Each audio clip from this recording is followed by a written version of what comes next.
Bitcoin's had a bit of a wobble recently, hasn't it? And the big question, I think, on everyone's mind is, was that a real downturn, or are we just looking at a temporary blip?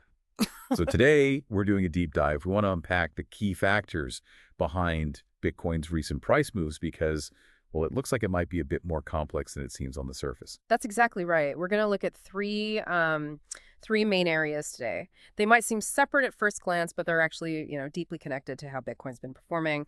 We'll cover the shifts in the U.S. Bitcoin spot ETFs. That was quite a surprise. Then the ripple effects from things like global policy announcements, specifically tariffs. And finally, something quite interesting, the surprisingly strong performance of Bitcoin miners. And you'll see how these seemingly different threads actually weave together. Okay, great. And just so you know, this deep dive pulls from a whole stack of sources. We've curated insights from FX Empire, Barron's, CoinDesk, Yahoo Finance, all to give you a clear picture. So let's get into it. Okay, let's unpack this first piece then. The U.S. spot Bitcoin ETFs. I mean, this was a real turnaround, wasn't it? After 7 straight weeks of money flowing in, net inflows, they suddenly flipped to outflows. We're talking about $642.9 million, leaving these funds in the week ending August 1st. That's quite a red tide, as some called it. What does that signal, really? Is this a fundamental shift in institutional interest? It definitely raised some eyebrows, and yeah, that figure, over 640 million out, is significant. If you look at the daily breakdown, it's revealing. Things were sort of okay, maybe modest positives early in the week, but then came Friday, a really sharp flush. Several funds saw pretty big redemptions. So it's concentrated towards the end of the week. Exactly, and the mechanics behind it are key. When people sell shares of these ETFs, these wrappers, the market makers, the firms managing the trading, they have to rebalance. They often need to sell the actual Bitcoin they hold against those shares. It's called unwinding the basis trade. And that directly, well, it adds selling pressure onto Bitcoin's price. Okay, so that passive buying support we've seen just paused. Mm, Or reversed, even. it blinked, yeah. It's a good way to put it. Now, the analysis from our sources suggests this isn't necessarily a thesis breaker for Bitcoin long term. It looks more like a positioning wobble, maybe some profit taking, some de-risking. But what it really underlines is that for Bitcoin rallies to stick, especially now, they'll need, real spot demand, active buying, not just relying on that passive ETF drift to carry the price. Conviction needs to step up. Right, makes sense. So it's less passive flow, more active decisions needed. Okay, and then, almost layered on top of this ETF situation, things got even more interesting with global policy, didn't they? I was struck by how quickly Bitcoin reacted when a new round of U.S. tariff announcements hit the news. Suddenly, global risk assets got shaky, and crypto just went right along with them. Bitcoin specifically took about a 3% hit in 24 hours, dipping to around $114,800, I think. Seems traders were just de-risking ahead of the weekend. How does something like, trade tariffs impact digital gold? It feels counterintuitive sometimes. It does, doesn't it? But this really hammers home a point we keep seeing in the research. Macro still matters a lot. What we're seeing is this dynamic where when the broader financial system gets nervous, maybe bond yields spike or there's big policy uncertainty like these tariffs, even Bitcoin, often called digital gold, can suddenly start trading at a high beta equity. Meaning it swings even harder than the regular stock market. Exactly. More volatile, its price movements get amplified. And the sources argue it's not specifically about the tariffs themselves per se. It's more about the market shifting into these different volatility regimes, periods where everything becomes super sensitive to news. Ah, okay. So it's the uncertainty itself that drives the reaction. Precisely. And during these, call them policy shock weeks, Bitcoin's correlation to tech stocks like the NASDAQ tends to jump up. They move more in sync. There's a great line in one source basically advising traders to size positions like you're surfing a choppy set.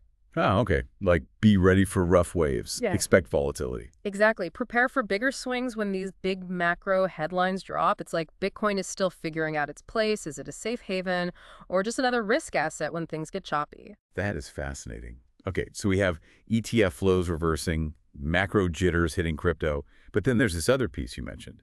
While the price was wobbling, Bitcoin miners were actually doing better. You said their economics improved. They had their best month since the halving. That seems totally against the grain. What's going on there? It really does seem counterintuitive, yeah. But the data backs it up. JPMorgan's trading desk noted that July's average block reward revenue, that's what miners earn, hit about $57,400 per EHS. EHS, that's exahash per second, the computing power measure. Correct. And that $57,400 figure was the highest monthly average since the Bitcoin halving event earlier in the year. Now, perspective is important. It's still, 43 to 50% below the levels they saw before the halving, so it's not sky high. But still, an improvement during a downturn. Why? Two main reasons seem to be driving it. One is miners getting more efficient, optimizing their operations. The other is those spikes in transaction fees that happen during periods of high market volatility, like the ones we just discussed.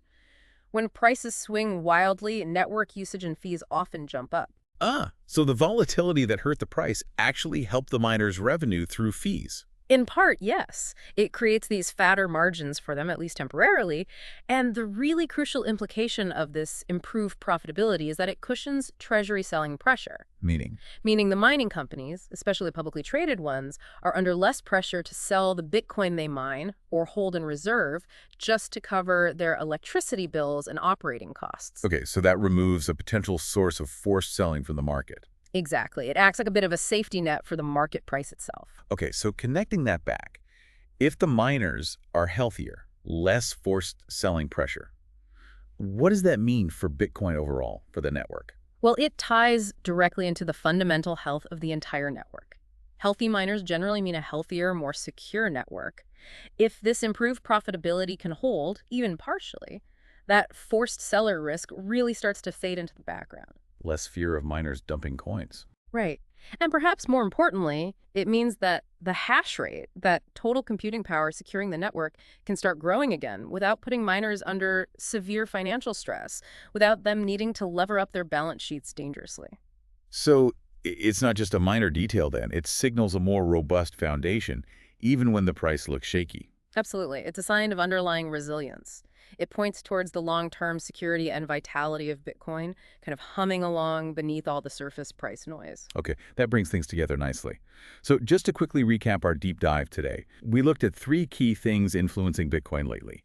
First, that surprising reversal in the ETF flows, showing a need for more active demand. Second, the big impact of global policy jitters like tariffs, making Bitcoin act more like a high-risk tech stock for a bit.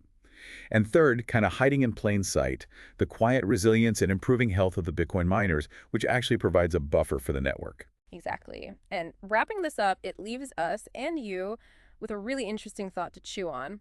When you see all these interconnected factors playing out, big institutional money flows like ETFs, global economic policies, and the fundamental mechanics of the network like mining, what does that really tell you about how Bitcoin's stability is evolving and what its path forward might look like in this world that's, well, constantly changing? It makes you wonder, doesn't it? What other unexpected indicators, maybe hidden connections like the miner health, should we be watching next? What will you keep an eye on?